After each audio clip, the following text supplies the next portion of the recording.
Do you know that more and more colleges now are starting to say you don't need American history to graduate?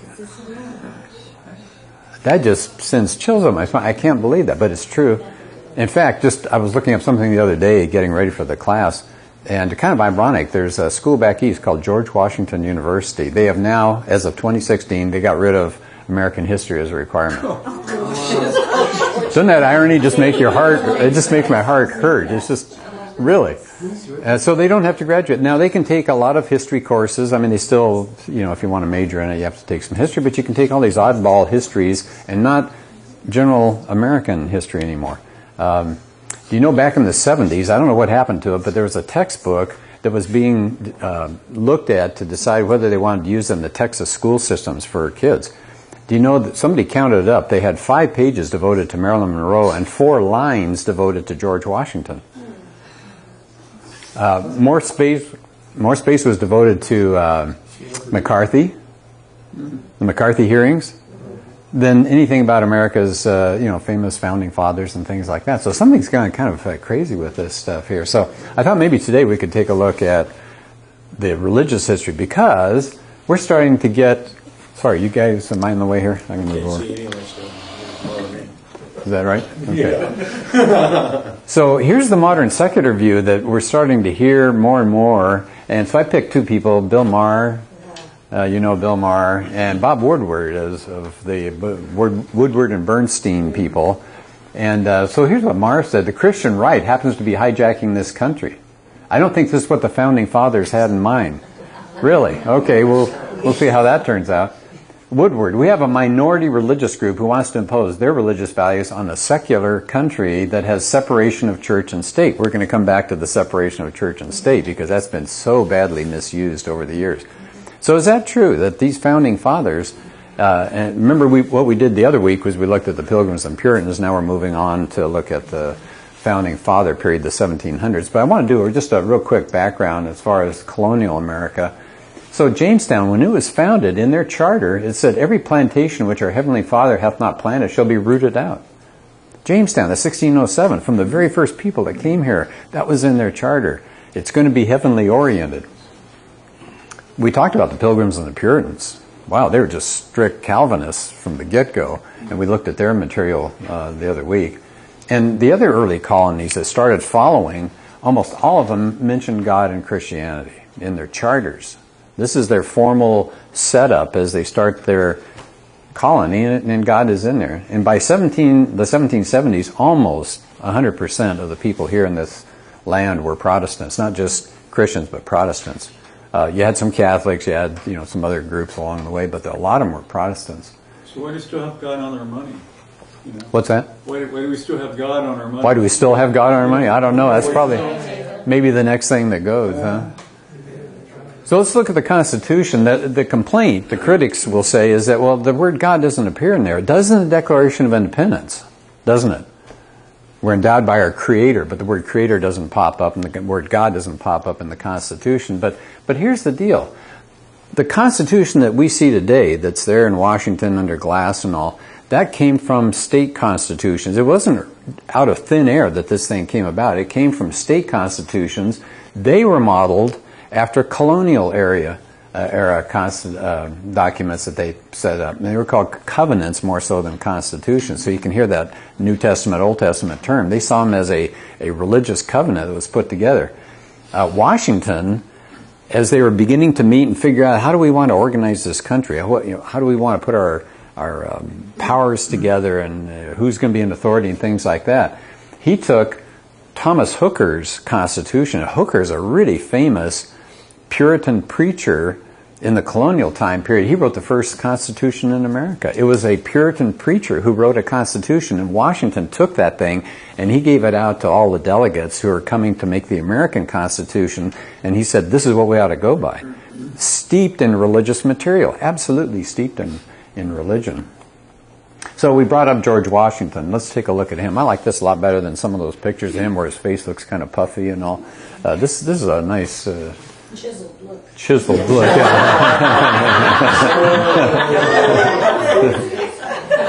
Well, that's about the average size of a person. So I mean, it's just huge.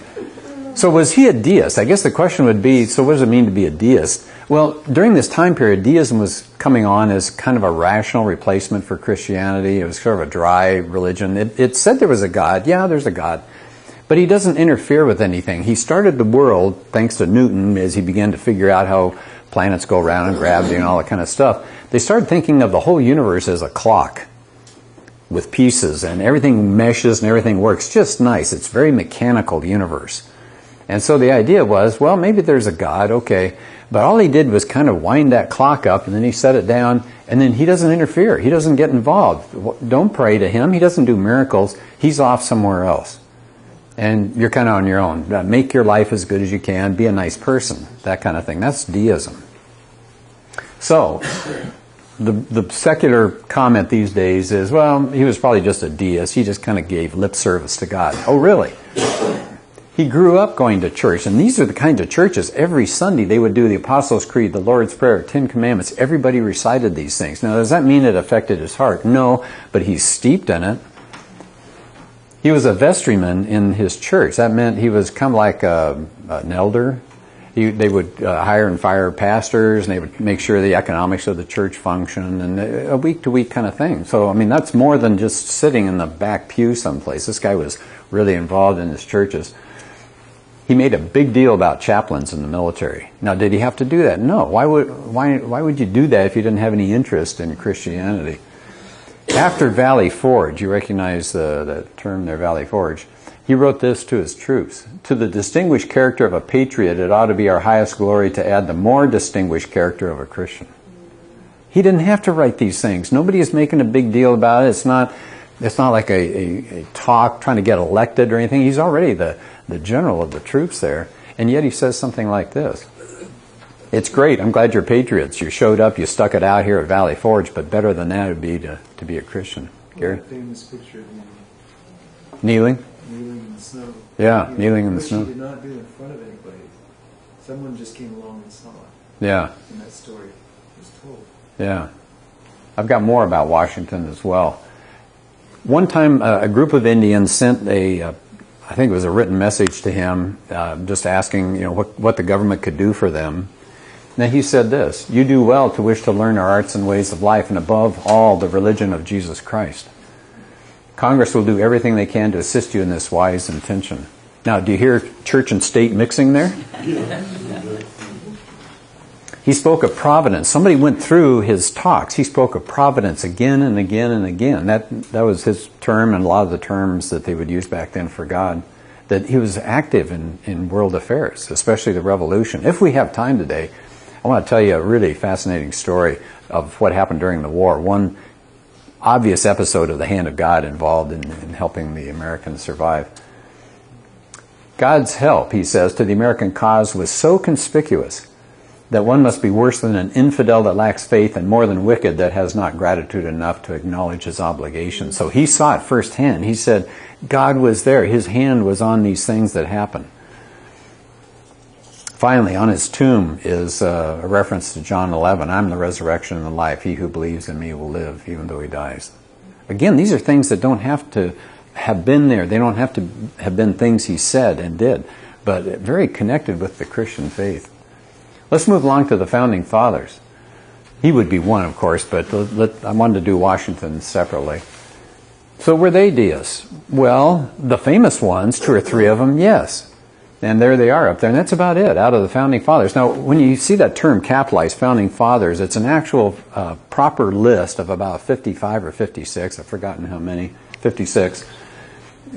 56 people that started the country that were involved either with the Declaration of Independence or the Bill of Rights or the Constitution. They're called the Founding Fathers. Yes, a small percent. Jefferson, in fact, I don't know if you heard this story, but he was a deist to the point he didn't really believe in miracles. So he took the Bible, the New Testament, and I guess he physically cut out anything that references Jesus walking on water, clip, clip, clip. Jesus is turning water into wine, clip, clip, clip. That went out. And what was left, it was called the Jefferson Bible. I don't know, maybe you can still buy a copy today. So basically, Jesus is a nice guy that goes around saying, be nice to people and turn the other cheek. And then he gets up on a cross and gets put to death. Isn't that a shame? What a message. I mean, that doesn't give you much faith. Franklin, probably pretty secular. Sometimes in college classes we'll read his autobiography. By the way, it's a very readable book. If you have a chance, I don't know if you had to read it way back in school, but the autobiography, he just sounds like a neat guy to get to know. But he said, well, you know what you ought to do to have a good life is imitate Socrates and Jesus. But he put them on the same level. Socrates was wise, Jesus was wise, they're both guys, just try to live like them, really. And then Paine, some people called him that dirty atheist. They didn't like him very much, but he was a big hero during the Revolution as later, where more of his, I wouldn't call it anti-Christian, but pretty cynical, skeptical comments started coming out. He's the one that wrote These Are the Times That Try Men's Souls, and it was a book that came out during the Revolutionary War. But look at the rest of these people. Out of these 50-some founding fathers, almost half of them held offices in Bible societies. They didn't just sign up and say, yeah, call me part of your board. I mean, they were officials. And can you imagine? These are pretty serious Bible societies in those days. These are not liberal organizations at all. They held offices. The first session of the Continental Congress, now that's before the Revolution, opened with a 3-hour prayer and Bible study. 3 hours. Out of 56 signers of the Declaration of Independence, almost half again had seminary degrees. And again, these are not liberal schools where you can study God but not believe in God. These are serious schools that were Christian schools at the time. Almost half had seminary degrees, not just a class here, a class there. The Treaty of Paris, that's at the end of the war with Britain, includes these words, in the name of the most holy and undivided Trinity, amen. The Trinity shows up in the Peace Treaty. Again, not necessary unless you really thought it was important to be a Christian. How about some more about the Founding Fathers? The American Tract Society, help me out on this, I think they're still around. Isn't that correct? So they've been around 200 plus years. Many of the early authors who wrote the tracts were Founding Fathers. Again, they're putting more on the line than they had to unless they really thought Christianity was important.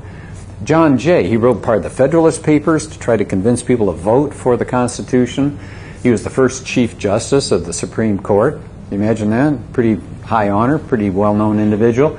He said this, Providence, that's God again, has given to our people a choice of their rulers, democracy, and it's the duty of our Christian nation to select and prefer Christians for the ruler. Wouldn't that go over big today? Doesn't sound like a secular nation to me. Do you hear separation of church and state? No, he says we ought to have Christians involved. They ought to be there. They ought to be in charge of things. In the 1770s, the Founding Fathers, they've gone through all the things that they talked about. What did they quote? Mostly from the Bible. Not Locke. Yeah, they quoted Locke and some others, but it was the Bible. After Washington was inaugurated, the whole Congress went to a church service together. Not a few. The whole church full of Christians who are part of the government. I don't hear separation of church and state from that. But Thomas Jefferson is the one people love to play with, right? That's the big guy that people will lay out there. Yeah, but Jefferson wasn't much of a believer. Yeah, he was just a deist. Oh, he was a cynic. Really? He advocated Bibles to be given to areas called the Northwest Territories that were just beginning to be opened up to exploration, where Ohio is and Indiana and places like that. And this is while he's president. He advocates Bibles be given out to the people there. That sounds like church and state together. He attended church services, had the Marine Band playing at worship services. He urged local governments make land available for churches for Christian purposes. He used federal funds for Christian missionaries and erecting a church there.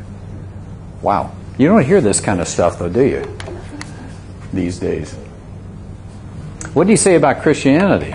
Oh, I like this one a lot. No nation has ever existed or been governed without religion, nor can be. The Christian religion is the best religion that's been given to man, and I, as chief magistrate of this nation, am bound to give it the sanction of my example. Let me just ask you something here. What happens if you don't have a religious underpinning to a people that are allowed to govern themselves? Is that a problem? The French Revolution. Yeah, we're going to talk about that in a couple of minutes. Yeah, if you don't have a moral foundation, you do whatever you want. And if you do whatever you want, we all have bad hearts. We're going to do some pretty bad things. So what do you end up doing? Having to put a heavy hand on the people to keep them down. And so if you're running a communist state or something, yeah, you can just use the heavy hand of the state to run things. But if you really expect people to run their lives in a civil body politic to all come together, you better have some self-restraints. And how do you get self-restraints? Christian morality. So he says you can't really run a country without religion. And look what's happening today. This is what makes me so nervous about the country today. People are not just giving a lip service, they're saying we're better off to separate. Are you kidding me?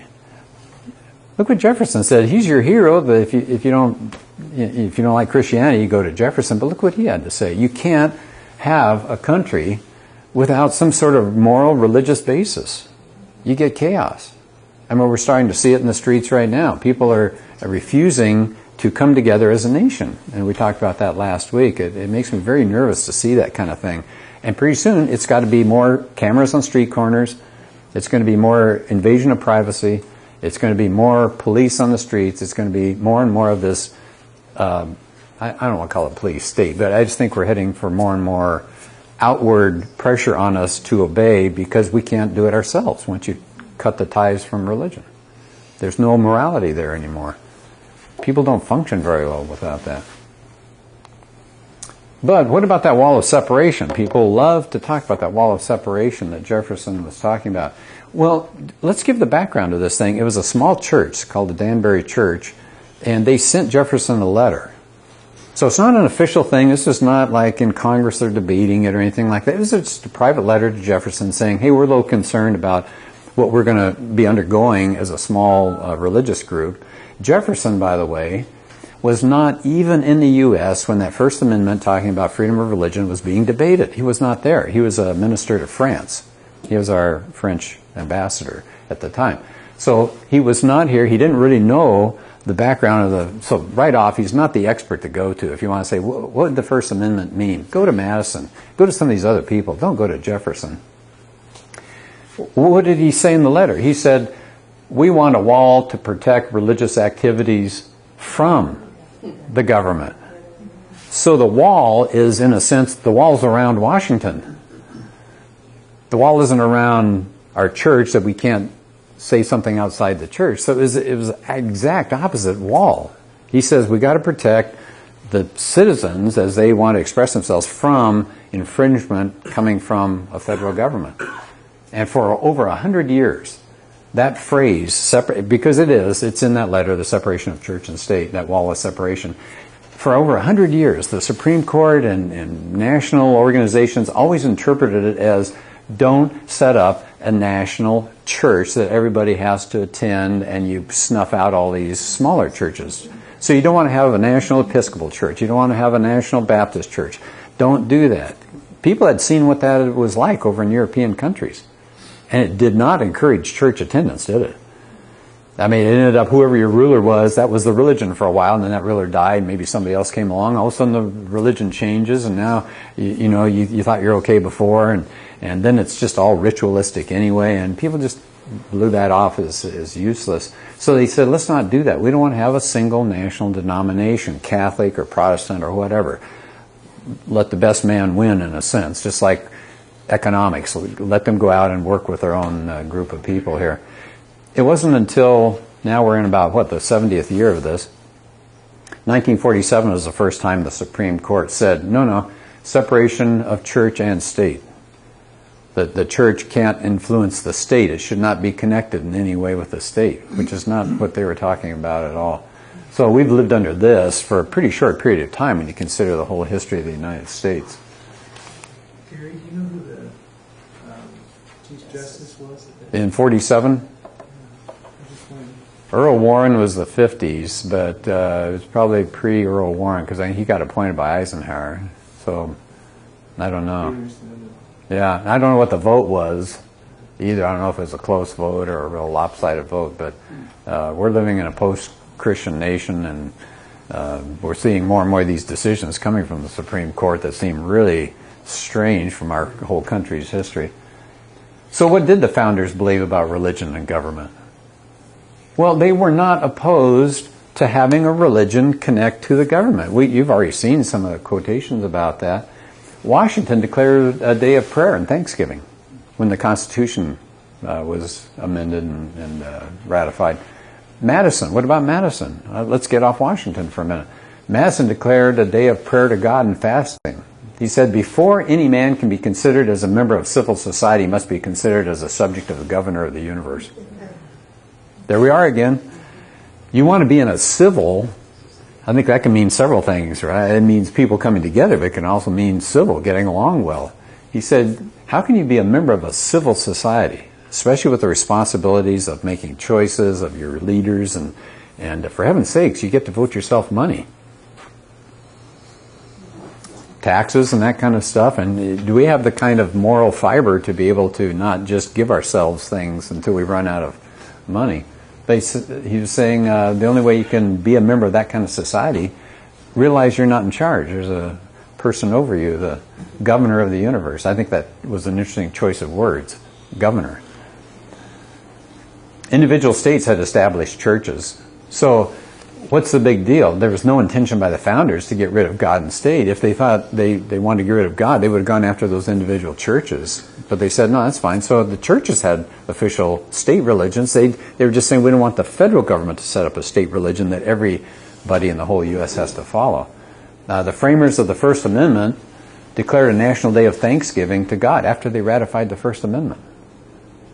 These are secular people who have no problem bringing in God and having days of prayer and thanksgiving.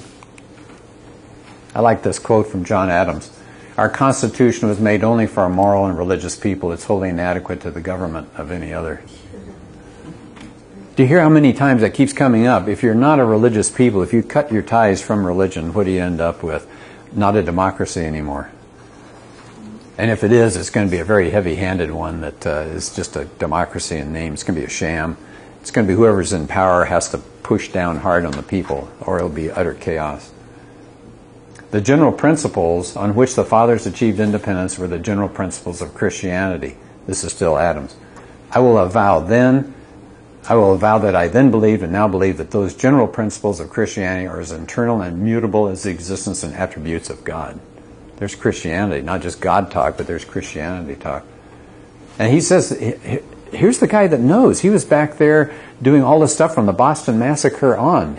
He was involved. In fact, he got a terrific job. He got to be the defender of the British soldiers at the Boston Massacre. How popular would that have been? Not very popular. So he saw the thing begin to develop. He was there for those early constitutional meetings. He was there all the way through. And later in his life, he said this, the general principles were the principles of Christianity. That's how our government got started. That was the foundation of America. And he said those principles are eternal and immutable. They don't go away. They don't change with the times. They don't change with a change of parties in power. What's that? A living constitution. Yeah, it doesn't sound like it. Eternal and immutable. A little bit opposite. So let's take it one step further. So let's say we buy into the fact, okay, these people were probably more Christian than the way secular people were telling us today. But what did that do for the country to have that kind of foundation? Well, Gary brought up a while back the French Revolution. Why did you bring that up? Let's talk about that for a second. Because you have two revolutions happening pretty closely together as far as time goes. French Revolution was 10 years or so later. What's the difference, Gary? Totally devoid of morality. Oh, yeah. And you end up with a guillotine, and it's like every day it's another group of people. Robespierre, the one that got the whole thing rolling, he ended up being chopped. So utter ironies put to death. And what happened after the French Revolution? Napoleon. You don't get democracy, you get another dictator. And he took his people through blood and slaughter for years and years and years. It took the whole continent to finally land on him and put that down. But for what, 30, 40 years, France was a mess. The French Revolution was an immoral revolution. There was no Christian foundation to that at all, compared to the American one. The big thing in the news now is how the French establishment, the legal establishment, has for years apparently hired their families when their families don't do anything. It's just essentially they just pull in lots more money into their own pockets. Yeah. And I guess the French are finally getting tired of it. Yeah. how about the fact that because it was a Christian background, there was a suspicion of the human nature, that everybody was sinful. And so you don't set up a utopian kind of thing where everybody joins hands and sings Kumbaya and we have this wonderful, peaceful thing. They said, no, we don't trust people in power. So what do? They give a little power here, and they give a little power here, and they give a little power here, and then let them clash. And because we're all selfish, they're going to argue with each other. That's good. You don't consolidate power. And so no wonder the Congress is always griping at the President is always griping at the Supreme Court, and the Supreme Court's putting down laws that Congress made. It was set up that way. I always love it when I hear people say, oh, the country's dysfunctional, the government's dysfunctional. I'm thinking, yeah, that's the way they wanted it. Somebody once said, be grateful you're not getting all the government you pay for. I mean, if they all work together, somebody said one of the worst things that happened to Washington, D.C. is they brought air conditioning in so those people could meet year-round and pass laws. Before, they used to leave Washington. It was terrible in the summer. Now it's not bad. We've got air conditioning. Let's pass some more laws. Oh, really? So the separation of church and state, the separation here of the powers was terrific. That's a very good thing. But it's based on Christianity, where we're a little suspicious of the human race. It encouraged the value of the individual. America, because of Christianity, has really emphasized the individual. It upheld the equality of all people. Remember when Paul's talking about there's neither Jew nor Greek and male nor female and slave? I mean, there's real oneness of the human race. And we've seen that for over 200 years. Everybody wants to come here. It's called the melting pot. You can be as much an American as somebody who's been here for 5 generations if you've just come over, because we believe in the equality of everybody. The laws, keep this in mind, all laws reflect somebody's morality. I always like that. People say you can't legislate morality. I'm thinking, what other kind of law is there? All laws legislate somebody's morality. Speed limit, drug usage, whatever it is. It's all morality. So, good thing, U.S. laws, at least in the past, reflected Christian morality, which is a high moral level, isn't it? The vast majority of the greatest reformers that we had, Martin Luther King, the people from the 1800s and all, they were motivated by Christian faith. So I think these are at least some of the things that we can be grateful for coming from the background of the Christianity. I got a lot of this from Wall Builders. Some of you are familiar with Wall Builders. They have DVDs. A guy named David Barton puts out a lot of material. He's fascinating. Kennedy, this is D. James Kennedy, passed away a while back. I think this DVD is probably still available. One Nation Under God. Again, I got a lot of material from that. Another one, Christianity on Trial. And then, if that's okay, can we go 5 more minutes, or do we have... Is that all right? Okay, a lot of rustling out there. But I want to focus on this. Michael Medved, do you like him, or you hear him? He's a radio talk show host in the afternoons. He puts out... He's a Jew, but he's got all sorts of wonderful books about... He's very pro-Christian, and he's very pro-America. He's got a new book out called The American Miracle, and I want to give you 2 quick stories from that. Another one is called Miracles of the American Revolution, because, again, I want to emphasize God's hand was on this country from the founders on up. So let's do this. 2 quick stories from Medved. He said there was a French and Indian War before the American Revolution. You probably heard about that one. The British and the French were both in North America, and there's not enough room for both. And so this big clash was going on. And in one of the episodes, 1755, there's a Fort Duquesne that's run by the French, and the British want to take it out. And this is where Pittsburgh is today. I think they still have the outline. I don't think it's the original fort, but you can, if you've been in Pittsburgh, you can go there. So there's this Fort Duquesne, and a guy named Braddock is the British general. So he gets about 1,000 troops together, and Washington's already been out and done things in the field against the French. So he says, the British don't really like the Americans, particularly. They think they're kind of ignoramuses, but they said, okay, let's have Washington be one of our staff guys. So Washington comes on board. They have Indians, they have mostly British, and they go marching out, and they go up there toward Fort Duquesne. But you know how the British fought? Stupid. They're all, in their rows and they're bright red. It might as well paint a target. It's like, so they're marching along there, and the Indian allies and Washington are saying, "Don't do this. Scatter into the bushes a little bit. This is a perfect spot for an ambush because you got the forest on each side." No. And so Braddock, we're British, we can take care of anything. And they're marching along there, and then they get ambushed. And I kind of like this image because it's a little dark and hard to see, but these are supposed to be the French and Indian allies down here, taking out the British up at the top in the red there. And they did. It was just a mass slaughter. And Braddock got killed. Washington had 2 horses shot out from under him. He had 4 bullet holes in his clothes, but not one bullet hit him. And later, so you think, well, just kind of a lucky guy. So about 15 years later, he was in the woods area someplace, and there was some old Indian guy that wanted to meet him. And so they met. And this Indian says, I was one of the leaders that day during this fight. And he said, I told my men, his fellow Indians, he said, see that guy over there, he's in charge of something. He said, we got to take him out. And he said, our guys unloaded on him. And he said, they unloaded on him and unloaded on him. And he said, finally, don't waste any more bullets. The Great Spirit's protecting him.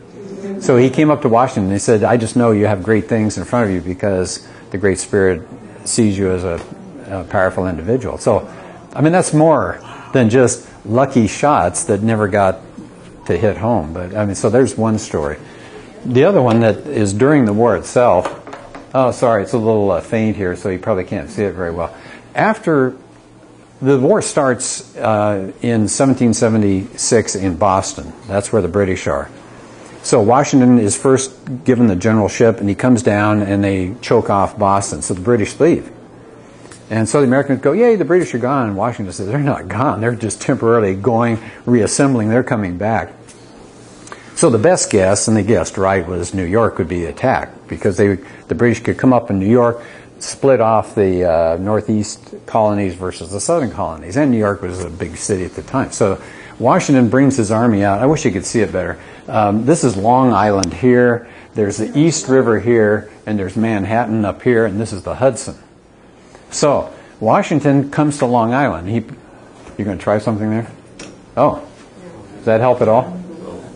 Okay, I got to get a better map sometime.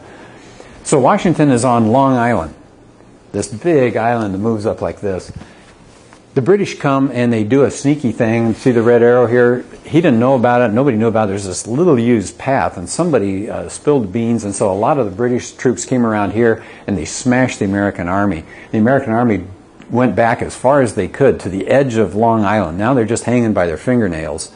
But luckily, Howe, who's the British general, takes his time. He's not in any big fat hurry. In fact, he kind of would sympathize with the Americans, but he sat there and kind of dug in and kind of straightened things up.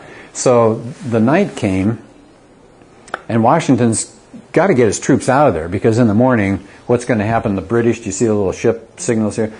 The British are going to bring their fleet around the edge of the East River and choke off Washington. He's not going to be allowed to escape. Even if he had boats, he won't be able to escape because the British fleet is going to be there. Big gun ships. Well, a strange wind came up that never comes up and doesn't blow the way it was blowing, and it blew this way, and it kept the ships from coming in and blocking Washington's escape route. So that's item number one. Nobody had ever seen a wind like this. Very odd. Secondly, Washington then was able to gather some boats. And they're small boats, and they're trying to shuttle back and forth in the middle of the night, hoping the British don't hear them, so they're muffling the oars and trying to be real quiet. They're trying to get these guys off of Long Island, get them up to Manhattan here, so that there'll be water in between him and the British, and they'll be okay.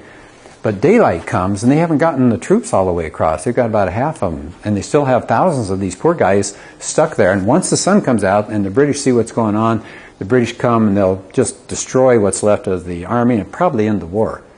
And at that moment, when the sun's about ready to come up, a huge fog bank comes in. Again, something so weird. Everybody commented on it. Anybody that wrote, like diaries and stuff, they all commented. They said, that's weird. And it was so thick, you couldn't see anything. So Washington's guys keep rowing. They get across. The fog goes away. Wow. And the British guys are looking out there going, where'd they go? And so even the British people said that was the oddest thing in the world. And do you know who David McCullough is? He's a writer, excellent historian.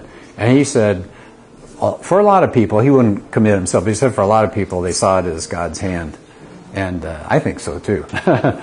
So that's just some of the things, and Medved does other things and talks about other events of the war and since then. But I just find that really fascinating.